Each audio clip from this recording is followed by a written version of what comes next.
스토리텔러 김 작가의 텔러 여러분 안녕하십니까? 재미있는 이야기 속에서 의미를 찾아 우리가 함께 소통하며 성장하는 채널 스토리텔러 김 작가입니다. 오늘 말씀드리고자 하는 책은 백종원의 장사 이야기라는 책입니다. 백종원 씨는 본인을 포함해서 가족까지 TV에 너무 많이 나오는 분으로 어느 인기 연예인 이상으로 유명한 분이죠. 오늘 이야기의 초점은 백종원 씨의 장사, 창업, 사업 운영 등에 관련해서 말씀을 드리고자 합니다. 이는 꼭 식당이나 회사 창업이 아니더라도 학교에서 직장 생활 속에서 우리 일반인들이 한 번쯤 생각할 만한 부분이 있다고 생각이 되어서 말씀을 드려보고자 합니다. 책은 5개의 장으로 이루어져 있습니다. 1장, 먹는 장사, 돈 벌 수 있을까? 2장, 식당 창업과 운영, 그 숨겨진 노하우. 3장, 내가 가장 좋아하는 음식이 가장 잘하는 음식이다. 4장, 계속 관리하지 않으면 쉽게 무너진다. 5장, 머물지 말고 더 넓은 세상을 꿈꿔라. 1장에서 처음 나오는 말은 음식을 싫어하면 식당을 하면 안 된다입니다. 자기가 좋아하는 일을 하여야 한다는 말이죠.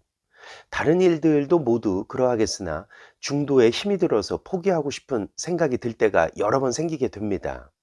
이럴 때마다 계속 앞으로 나아갈 수 있도록 해주는 동력은 본인이 좋아하는 일이어야 가능할 것이기 때문입니다. 특히 식당은 육체적으로도 힘든 일이지만 사람을 상대하는 일로서 감정적인 스트레스로 자존감이 무너지는 직업이기 때문입니다.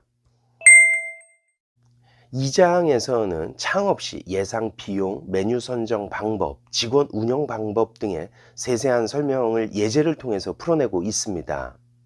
이 중에서 제 마음에 남는 이야기 몇 가지만 말씀드리겠습니다.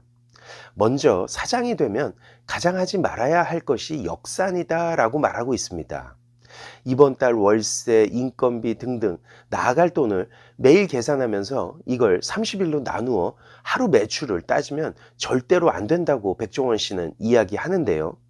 특히 하루하루 매출을 계산하면 안 된다고 말합니다. 저는 이 말이 무슨 말인가 하였는데요. 조금 생각해보면 이해가 되는 말입니다. 너무 세세한 부분까지 집착하다 보면 오히려 큰 방향성을 잃는 문제가 생기기 때문에 라는 이유일 것도 같습니다. 그리고 직원을 대하는 사장의 태도입니다. 직원은 가르치는 게 아니라는 것입니다. 직원들을 가르치거나 회의를 하는 건 솔직히 소용없는 일이다. 가장 좋은 건 내 스스로의 행동으로 보여주는 것이다. 사장이 전반적인 가게의 흐름을 만들면 직원은 그 흐름 속에서 같이 흐를 뿐이다 라는 말인데요. 공감을 하는 대목입니다. 누구를 가르쳐서 사람을 바꾸는 일은 정말 어려운 일이라는 생각을 합니다. 하물며 내 자식도 내 맘대로 되지가 않습니다. 그러므로 사장은 잔소리로 가르치는 일이 아니라 일의 흐름을 만들어 그 흐름 안에 직원이 스스로 흐름을 탈 수 있도록 해야 한다는 말이 참 좋은 것 같습니다. 가르치는 것이 아니라 보여주는 것이지요.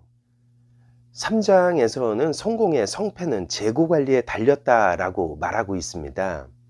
고추장 양념이 들어간 경우는 냉동을 하면 안 된다 라든지 양념에 따라 냉장 또는 냉동 보관이 가능한 경우에 따라 달라진다 라는 것을 알면 재고의 손실도 막을 수 있다는 것입니다. 약간의 밑간이 된 재료는 며칠 정도 보관이 가능하다. 하지만 파나 마늘이 들어간 경우는 쉽게 상한다.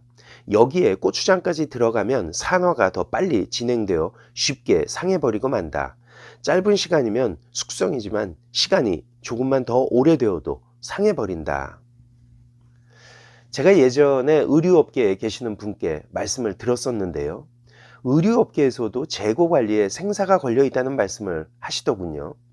같은 맥락으로 매출은 계속 발생이 되어도 재고 관리에 실패하면 재고를 떠안고 회사가 주저앉게 된다는 말입니다. 4장에서는 고객에 대한 대응을 이야기하는 것이 기억에 남습니다. 영업을 하는 저도 고객을 어떻게 유치할 것인가는 언제나 고민입니다. 사실 간단한 답을 책에서는 제시하고 있는데요. 고객의 입장에서 생각을 한다면 문제는 단순하게 풀린다는 것입니다. 문제가 일어났을 때에도 해결점을 찾기 위해서는 너무 복잡하게 생각하지 말라는 말입니다. 답은 아주 간단한 곳에 있다는 것이죠. 내가 손님이라면 가게를 왜 찾았을까? 그 이유가 무엇일까를 손님 입장에서 생각해야 해답을 찾을 수 있다는 것입니다. 5장에서는 백종원 씨의 큰 목표, 희망을 이야기하고 있습니다. 제대로 된 내공을 쌓아 경쟁력이 좋은 한식으로 우리 젊은이들이 넓은 외국 시장에 많이 진출해 성공하기를 바라는 마음으로 본인의 경험을 말하게 되었다는 것입니다. 더 많은 나라에 더 많은 식당을 진출시키고 싶다. 이렇게 해외 진출을 위해 열심히 노력하는 데는 젊은이들에게 희망을 주고 더 많은 기회를 주는데 도움이 되었으면 하는 바람이 담겨 있다.